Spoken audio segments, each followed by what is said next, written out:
Chers auditeurs, bonjour. C'est mon privilège de m'adresser encore à vous durant cette journée. Donc, mon nom est Werner Lehmann, je viens de la Suisse. Et je suis très heureux de partager avec vous sur ce thème pour ceux qui ont besoin de guérison. Ça, c'est le thème général de la semaine. Et le thème spécifique de cette journée, c'est ne restez pas prisonniers de vos impossibilités. Parfois, il y a tant de choses qui s'imposent à nous comme des impossibilités, un sentiment qu'il n'y a pas d'issue possible, qu'il y a le verdict des médecins, il y a le verdict de la vie, il y a la réalité. Alors, je ne vous dis pas qu'il faut vivre dans le déni de la réalité, c'est inutile, mais je crois qu'il faut commencer à contempler une nouvelle réalité. Et j'aimerais vous inviter à me suivre quelques instants. Je vais passer à peu près la moitié de mon temps à vous enseigner quelques principes très simples, très basiques, accessibles à chacun, à chacune, que tu sois chrétien, pas encore chrétien, que tu sois de quelque confession chrétienne tu sois, ça te concerne. Dieu est un Dieu de bienveillance, de miséricorde. Il aimerait restaurer ta vie, il aimerait te guérir, il aimerait te libérer de tout ce qui te tient emprisonné. Et le Seigneur t'invite aujourd'hui à t'ouvrir simplement à lui, à écouter. Je ne vais pas être très long, mais ensuite je vais prier pour que la puissance de Dieu puisse se manifester de façon diverse et variée et que tu puisses sortir de ces impossibilités. C'est souvent une structure de pensée. Ça implique évidemment que nous changions notre manière de penser et que nous l'adaptions sur ce que l'Écriture nous dit. Et j'aimerais introduire ce que je vais dire avec une parole tirée de l'Évangile de Jean, chapitre 8, au verset 31. Et il dit aux Juifs qui avaient cru en lui, « Si vous demeurez dans ma parole, vous êtes vraiment mes disciples. » Et qu'est-ce que ça veut dire demeurer dans sa parole? Ça veut dire continuer de croire, ça veut dire s'attacher aux promesses, ça veut dire croire, c'est pas seulement de savoir les choses par cœur. Beaucoup de chrétiens savent beaucoup de choses par cœur, ils récitent des tas de versets bibliques par cœur, mais j'aimerais t'encourager à demeurer dans les promesses de Dieu, à croire les promesses de Dieu. C'est ça, demeurer en lui. Si vous demeurez dans ma parole, vous êtes vraiment mes disciples. Je sais qu'il y a beaucoup de disciples de Jésus-Christ qui m'écoutent aujourd'hui. J'aimerais vous encourager, vous bénir. Vous êtes des disciples. Et ce que je fais, vous pouvez le faire aussi à votre tour, là où Dieu vous conduit. Ça ne repose pas sur vos capacités, ça ne repose pas sur votre potentiel à vous, sur votre grande foi, parce que notre foi, elle est toujours petite, mais les promesses sont là et ces promesses nous sortent de la prison. Et Jésus continue dans ce texte au verset 32, donc Jean 8, 32. « Vous connaîtrez la vérité et la vérité vous affranchira. » Tant qu'on ne sait pas certaines vérités, eh bien, on reste prisonnier. Parce qu'on dit, ben voilà, c'est comme ça, puis ça a toujours été comme ça, puis le médecin a dit que, puis les voisins ont dit que, puis mes camarades ou mes collègues ou mes voisins, mes voisines m'ont dit que c'était comme ça, puis qu'eux, ils connaissaient aussi un cas comme le mien, puis ça s'était pas bien terminé. Et tout ça, ça nous emprisonne en disant, c'est impossible, c'est une fatalité, je suis condamné. Mais Jésus est résurrection et vie. Jésus est résurrection et vie. Et il ne veut pas que tu restes enfermé dans ces prisons. Il dit, la vérité va vous affranchir et vous rendre libre. Et j'aimerais t'encourager à sortir de ta prison. Et puis, aux gens auxquels il parle, ils disent, mais nous ne sommes pas prisonniers du tout, nous faisons partie de la descendance d'Abraham. Et Jésus leur dit, mais vous êtes quand même prisonniers de certains concepts de pensée. Et j'aimerais vous encourager à quitter certains concepts de pensée. Débarrassez-vous des incertitudes concernant la volonté de Dieu. La foi n'est possible que lorsqu'on connaît la volonté de Dieu. Et j'ai parlé déjà dans ma prédication précédente que Dieu s'est présenté à Moïse en disant « Je suis l'Éternel qui te guérit », Jéhovah Rapha, que Jésus va dire aux lépreux qui dit « Si tu veux me guérir, tu le peux », et Jésus dit « Je le veux ». Donc je crois qu'il y a des paroles très claires qui nous sont adressées et j'aimerais vous encourager à croire ces paroles. Et comment est-ce qu'on fait pour grandir dans la foi? Dans Romains 10, au verset 17, il est dit que la foi vient de ce que l'on entend. Si vous entendez seulement une voix négative, une voix qui vous enferme, une voix qui vous dit que c'est fichu, puis que de toute façon, votre maladie, vous n'allez jamais pouvoir être guéri, parce qu'on ne peut pas être guéri de cette maladie. J'aimerais vous dire que c'est faux. Parce que Jésus est celui qui guérit. Et il y a des impossibilités pour nous, êtres humains, mais pour Dieu, il n'y a pas d'impossibilité. Ce qu'il cherche, c'est juste que nous croyons en la vérité. Et parfois, nous sommes comme enfermés dans certains mensonges que nous avons considérés comme étant la vérité. Et j'aimerais aujourd'hui vous aider à sortir de ces mensonges-là. Et j'aime beaucoup, je vais m'arrêter un instant sur cette parole de Romains 10, 17, que la foi vient de ce que l'on entend. Qu'est-ce que vous entendez le plus? Ce que vous entendez le plus, c'est ce qui sort de votre bouche. Et si vous dites à longueur de journée, de toute façon c'est fichu, de toute façon ça ira pas mieux, de toute façon c'est impossible, vous êtes en train de renforcer votre prison et vos situations d'impossibilité. Vous vous enfermez un peu plus dans une prison. Impossible, impossible, impossible. Il n'y a pas d'issue possible, il n'y a pas de guérison possible. Mais le miraculeux, bien-aimé, ça existe. Il ne vient pas de moi, mais il vient de notre Dieu. Et au travers du Christ, qui est mort sur cette croix, pour nous racheter, pour nous permettre de rentrer et de devenir des enfants de Dieu, mais aussi pour être guéris. Donc j'aimerais t'encourager à changer ton langage. Et c'est difficile quand depuis longtemps on parle négativement. Et tout ce qu'on dit, c'est toujours orienté vers la négative. Ça devient très difficile de tout cas de commencer à parler différemment. Mais ce que tu déclares dépend foncièrement de ce que tu crois tout au fond de toi. Et si tu es capable de changer ta manière de croire, si tu es capable d'orienter ta foi sur les promesses de Dieu, alors tu peux commencer à parler différemment. Oh, tu vas chuter quelquefois, tu vas redire les choses que tu as déjà dit des centaines de fois, où tu as parlé de tes impossibilités, où tu as parlé de tes bobos, tu as parlé que de toute façon ça irait jamais mieux. Mais j'aimerais te dire que Dieu est un Dieu de restauration et de guérison. Elle veut faire sortir de ces impossibilités. Mais j'aimerais t'encourager à être partenaire avec Dieu. Partenaire pour ta guérison. Commence à parler la foi. Commence à déclarer que Dieu va te restaurer. Commence à dire ça va aller de mieux en mieux plutôt que de dire ça va aller de pire en pire. Dieu cherche toujours, en toute chose, même pour notre salut. Le salut, certains pensent que le salut est un automatisme qui est donné comme ça à toute l'humanité. Mais Jésus cherche un partenariat avec nous. Et c'est au moment où nous croyons, pas seulement dans notre tête, mais c'est au moment où nous croyons dans notre cœur que Jésus-Christ est le Fils de Dieu.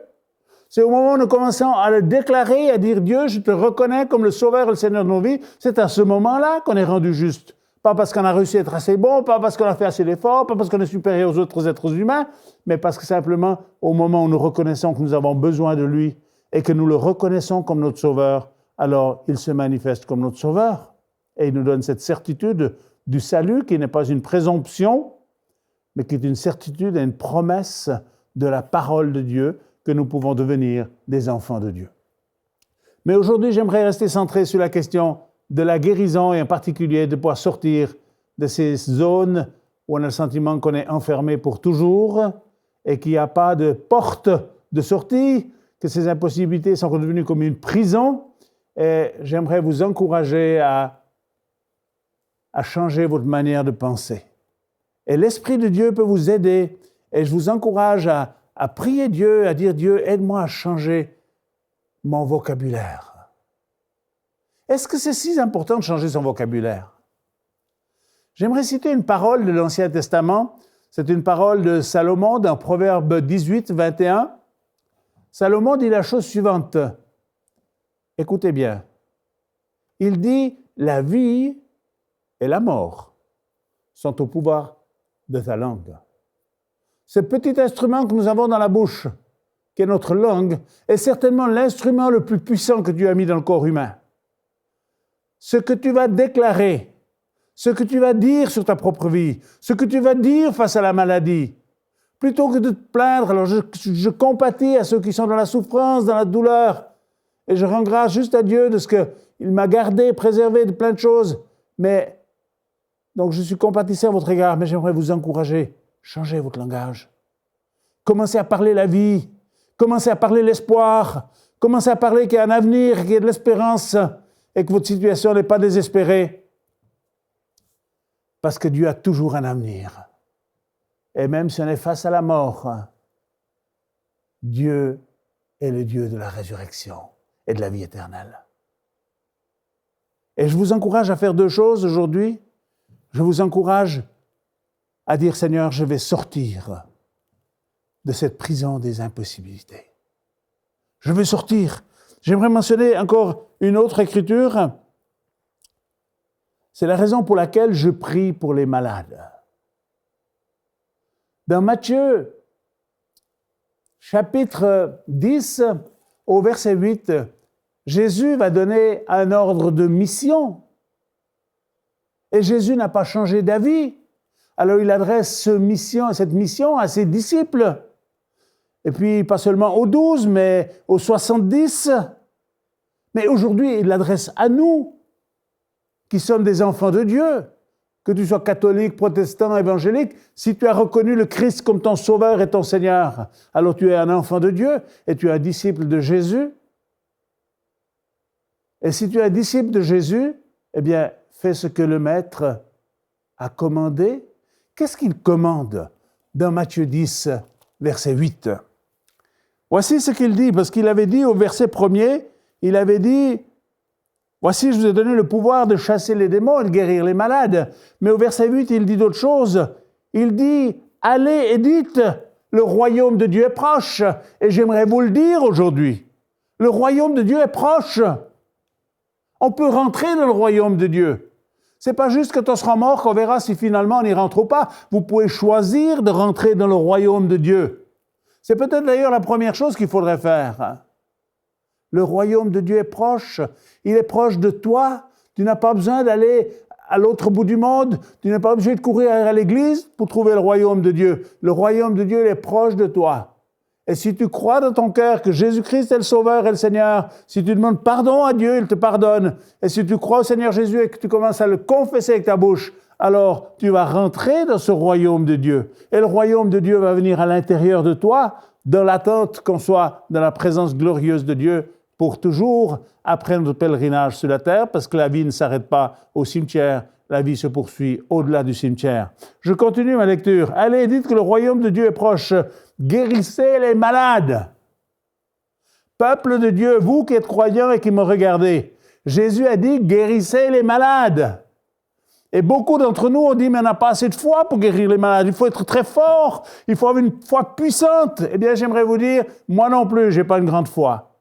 Et les disciples sont allés vers Jésus. Ils ont dit, Jésus, mais augmente-nous la foi. Comme ça, le problème, il est réglé. Mais Jésus leur a dit, si vous avez de la foi, comme un grain de senevé. Le grain de senevé, c'est une des plus petites plantes qui existent. C'est une toute petite graine. Et Jésus dit, si vous aviez de la foi comme un grain de senevé, vous auriez parlé à ce sycomore et il vous aurait obéi. Donc j'aimerais vous dire, avec la foi que Dieu vous a donnée, votre foi ne doit pas être orientée sur votre propre force. Elle doit être orientée sur les promesses de Dieu. Allez, guérissez les malades. Ressuscitez les morts.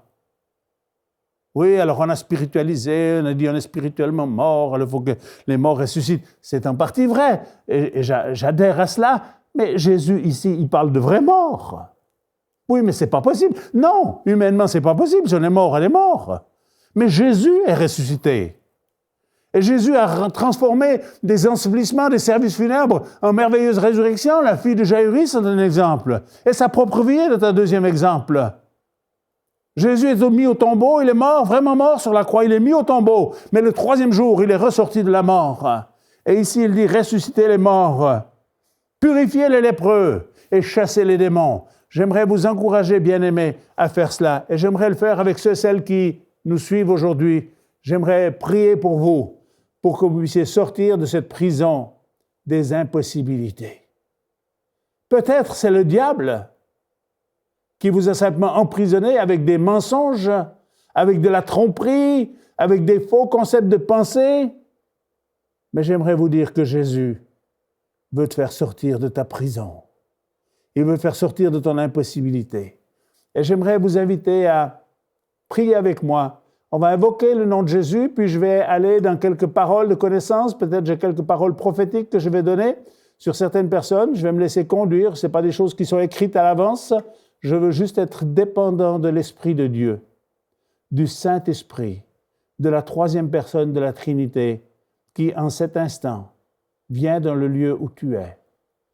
Le Saint-Esprit est là pour te visiter, mon frère, ma sœur, que tu sois croyant, que tu ne sois pas encore croyant.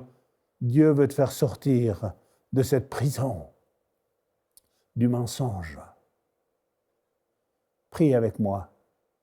Seigneur Jésus, je veux invoquer ton nom. Le nom de Jésus est au-dessus de tout autre nom. Et j'invoque ta présence maintenant, Seigneur Jésus, et plus spécifiquement la présence de ton Esprit Saint dans chaque lieu où on me suit, que ce soit sur les tablettes, sur les ordinateurs ou sur la télévision. Dans chaque lieu où on me suit, j'invoque maintenant la présence de Dieu. Je prends autorité dans le nom de Jésus sur ces esprits diaboliques qui t'ont menti, qui t'ont enfermé, qui t'ont dit que c'était fichu, que ta situation était perdue, que tu ne pouvais pas t'en sortir. Je brise ce mensonge au nom de Jésus. Je prends autorité sur les esprits qui ont pu régner sur ta vie jusqu'à aujourd'hui. Je te délie dans le nom de Jésus. Et je t'invite, cher auditeur, à faire la chose suivante. Dites avec moi, au nom du Seigneur Jésus-Christ, je me délie de toute malédiction qui a été posée sur ma vie. Au nom du Seigneur Jésus-Christ, je me délie des mauvaises paroles qui ont été posées sur ma vie par autrui et par moi-même. Dites avec moi, Seigneur Jésus, je me délie, je mets fin à la bénédiction parce que je veux recevoir je mets fin à la malédiction parce que je veux recevoir la bénédiction. Dites-le avec moi. Je mets fin à la malédiction. Je vais sortir de mes impossibilités. Déclarez-le avec moi, au nom de Jésus. Et je te remercie, Saint-Esprit, de ce que tu viens maintenant. Tu viens apporter la paix. Tu viens donner cette capacité d'avoir un renouvellement de l'intelligence. Tu donnes cette capacité de changer notre manière de parler, comme je l'ai dit, et tu ramènes la restauration et la paix dans la vie de ceux et celles qui me regardent. Je vais prier pour quelques problèmes de maladie. Gloire à Dieu. Je vois une personne dans l'esprit. Quand je dis que je ne vois pas ça avec mes yeux. Je ne suis pas un voyant. Je suis juste attentif à l'Esprit Saint. Et le Saint-Esprit me montre une personne, tu as eu un accident. Tu as tout ton côté droite, ta hanche et ta jambe qui est gravement endommagée. Tu marches avec beaucoup de difficultés. Eh bien, je déclare qu'en cet instant, la puissance de Dieu est en train de venir dans cette hanche. Tu vas voir que les douleurs vont comme quitter cette hanche, qu'il y a de la mobilité. Je t'encourage à l'instant même, bouge avec moi. Commence à bouger ta hanche. Commence à lever ta jambe. Commence à bouger ton genou. La mobilité est en train de revenir et il y a de la douleur qui va disparaître, qui ne reviendra plus. Je crois que ça fait quelque chose comme 12 ou 13, entre 12 et 13 ans que tu as eu cet accident. Et depuis ce moment-là, tu es assez gravement handicapé. Mais aujourd'hui, la présence de Dieu te touche au nom de Jésus. Au nom de Jésus. Le Seigneur me montre une personne qui a eu un problème au niveau de l'estomac. Je ne sais pas si c'est des problèmes d'ulcère, s'il y a eu une tumeur. Je prends autorité en cet instant sur les ulcères. Je prends autorité au nom de Jésus sur toute tumeur au niveau de ton estomac et de tes intestins. Je prends autorité et je chasse l'esprit d'infirmité et de maladie, esprit de cancer, esprit de tumeur. Je viens contre toi au nom du Seigneur Jésus-Christ. Et au nom de sa victoire et de son triomphe à la croix, je déclare que cette tumeur est vaincue. Je prie que cette tumeur sorte de ton corps au nom de Jésus, qu'elle sèche. Et de la même manière que Jésus a maudit le figuier, je maudis cette tumeur dans ton corps. Et si c'est des ulcères, je proclame que ces ulcères vont commencer à se fermer, que l'acidité de ton estomac va revenir à une acidité qui est normale, au nom du Seigneur Jésus-Christ. Il y a une personne qui a été atteinte d'un cancer du côlon, qui a été opérée. Le Seigneur dit, je te restaure, je te relève, tu vas retrouver une vie normale. Tu as eu beaucoup de peur, il y a eu beaucoup d'anxiété dans ta vie. Le Seigneur te libère de cette anxiété, de cette peur, et il vient te relever. Il va te restaurer, tu vas retrouver de la force, tu vas retrouver de la forme, tu vas même pouvoir refaire des choses. Le malin est venu pour te dire que c'était terminé, que ta vie arrivait bientôt à son terme, mais le Seigneur dit, je n'ai pas terminé avec toi, je suis l'Éternel qui te guérit. Et la puissance de guérison va commencer à opérer en toi. Une autre personne qui a aussi un problème avec une tumeur ou un cancer au niveau du côlon, je libère cette puissance de Dieu. Je vous encourage à aller vous montrer au médecin. On n'est pas contre la médecine. Il faut parfois aller consulter, aller montrer. Et vous savez, quand il n'y a plus rien, il y a des « je vous le dis ». Et vous en serez vous-même les témoins. Et vous, les médecins, vous pourrez le confirmer. il y a des gens qui sont guéris de ces tumeurs cancéreuses au niveau du côlon aujourd'hui, par la puissance et l'autorité de Jésus. Je ne suis que le porte-parole, je ne suis qu'une voix, mais à cause de ce que le Christ a accompli sur cette croix, à cause de ces meurtrissures qu'il a subies, la parole de Dieu nous dit que dans ces meurtrissures, il y a la guérison. Et tu n'es pas obligé de payer une deuxième fois. Beaucoup de chrétiens pensent que, voilà, il faut souffrir parce que Christ a souffert. Non, Christ a souffert pour nous. Si je vous invite au restaurant et que je paye le repas, vous n'allez pas dans mon dos aller payer une deuxième fois le repas. Jésus a payé pour nous. Nous n'avons pas à payer une deuxième fois. La seule chose que Dieu attend de nous, c'est notre reconnaissance. Dites-lui merci. Dites-lui merci. Mais je vous dis que le cancer du côlon, je vois plusieurs personnes, j'en vois une dizaine, une douzaine de personnes qui en cet instant sont touchées par la puissance de Dieu.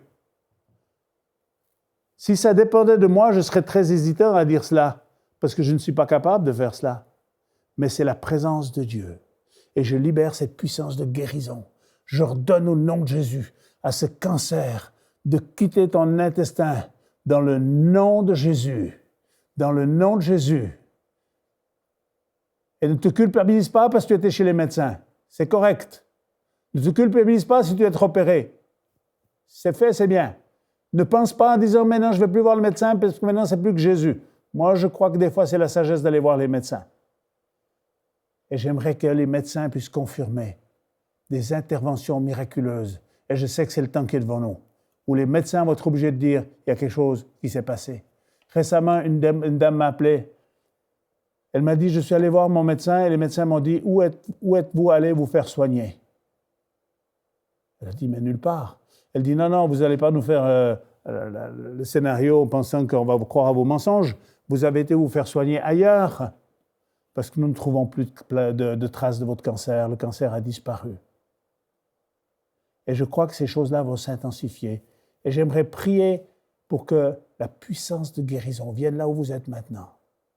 Pénètre vos corps par la présence et la puissance de l'Esprit de Dieu. Si le diable est capable de nous oppresser, à combien plus forte raison Christ est capable de nous guérir. Et la présence du Saint-Esprit vient opérer à l'intérieur de plusieurs personnes maintenant, au nom de Jésus. Aussi d'autres domaines du bas du ventre, et je pense en particulier à des femmes qui ont des problèmes de saignement abondant, des règles douloureuses, ou des personnes qui sont stériles. Je veux simplement libérer la puissance de Dieu qui guérit. Sois guéri dans le nom de Jésus.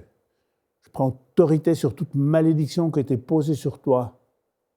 Je veux te délier de cette pensée que les règles, ça doit être douloureux, etc. Je veux prier pour que ces règles puissent devenir normales, tout à fait normales. Je prie, je prends autorité sur ces saignements qui sont abondants dans le nom de Jésus. Et puis je veux prier maintenant, je veux libérer la puissance de Dieu, la puissance de vie sur des choses qui ne fonctionnent pas, sur la stérilité du côté féminin ou masculin, parce que parfois c'est l'homme, parfois c'est la femme.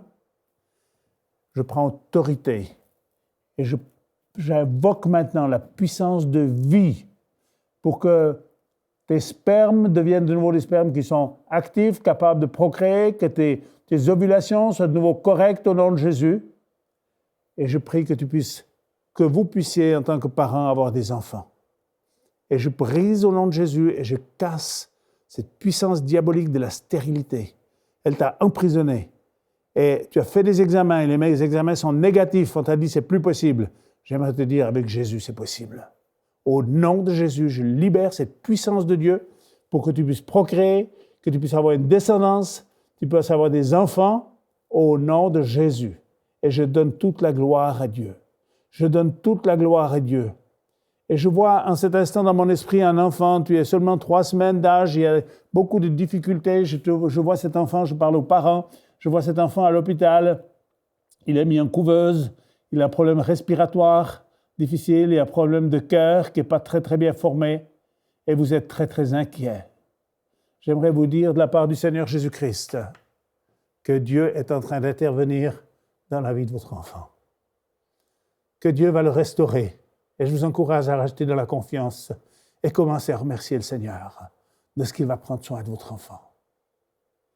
Seigneur, j'aimerais prier pour chacune de ces personnes qui s'est fait enfermer par des choses fausses. Je prends autorité sur ces esprits diaboliques qui nous ont fait croire. Je vois plusieurs personnes. Tu te bagarres avec une pensée qui est venue tellement souvent et tu commences à avoir comme des symptômes et je vois que le diable est en train de te dire tu vas mourir prématurément. Je vois toute une série de personnes, hommes et femmes. Vous êtes dans cette situation où le diable est venu vous dire tu ne vas pas devenir vieux, tu vas mourir prématurément. Il y a des gens qui ont peur d'un accident, il y a des gens qui se disent je vais tomber malade et quelque chose de grave va m'arriver. Et parfois même, il y a des raisons de croire cela parce qu'il y a eu ces choses-là dans les générations passées. Et l'ennemi s'occupe de venir mettre ces choses-là en évidence pour te dire que ta vie va être abrégée. Je prends autorité et je détruis ce mensonge-là. Et je bénis ta vie au nom du Seigneur Jésus. Je déclare que tu vas vivre pleinement le projet et l'intention de Dieu. Et si tu n'es pas encore un enfant de Dieu, je t'invite à invoquer le nom de Jésus.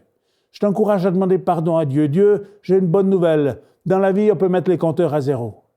On peut remettre les compteurs à zéro, j'ai dit. La parole de Dieu dit que si tu confesses tes péchés, Dieu est fidèle et juste pour te pardonner et pour te purifier. Et j'aimerais t'encourager à mettre les compteurs à zéro. J'aimerais t'encourager à accueillir la grâce, non seulement la guérison aujourd'hui, mais aussi ce merveilleux salut que Dieu nous offre pour la vie éternelle dans la présence de Dieu. Alors Dieu nous visite déjà pendant notre cheminement terrestre, mais l'objectif de Dieu, c'est que nous puissions rentrer dans la présence même de Dieu. L'objectif de Dieu, c'est que vos noms soient inscrits dans le livre de vie. Dieu a un livre qui s'appelle le livre de la vie, et quand nous irons dans la présence de Dieu, ces livres vont être ouverts. Et si nos noms sont inscrits dans ce livre, alors nous pourrons rentrer de plein droit dans le royaume de Dieu. Et nos noms ne sont pas inscrits dans ce livre parce qu'on appartient à une église. Ces noms sont inscrits dans ce livre parce qu'on a accueilli le Sauveur Jésus-Christ comme Sauveur et comme Seigneur. Et j'aimerais souligner ces deux mots, Sauveur et Seigneur de nos vies. Je vous encourage à le faire avec vos mots. Parlez à Dieu, dites-lui que vous aimeriez que sa présence vienne en vous, que sa vie vienne en vous, que la joie vienne en vous. Je prierai et je parlerai avec vous dans une prochaine émission. J'aimerais vous remercier de votre attention. Et j'aimerais vous encourager à l'invoquer, à le prier, à rechercher sa présence. Et où que vous soyez, j'aimerais vous encourager à l'inviter dans vos demeures, dans vos maisons, dans vos relations humaines. Osez faire ce que vous n'avez pas fait jusqu'à maintenant. Et tant pis si les gens se moquent de vous. Invoquez celui qui est l'auteur de toutes choses, le Seigneur des Seigneurs, le Roi des Rois. Il répondra à votre requête. La Bible dit quand un malheureux crie, l'Éternel entend. Merci beaucoup de votre attention. Je vous bénis et je vous souhaite une bonne journée. Cette émission est rendue possible grâce au précieux soutien des partenaires d'Enseigne-moi Canal International. Retrouvez tous nos programmes sur enseigne-moi.com.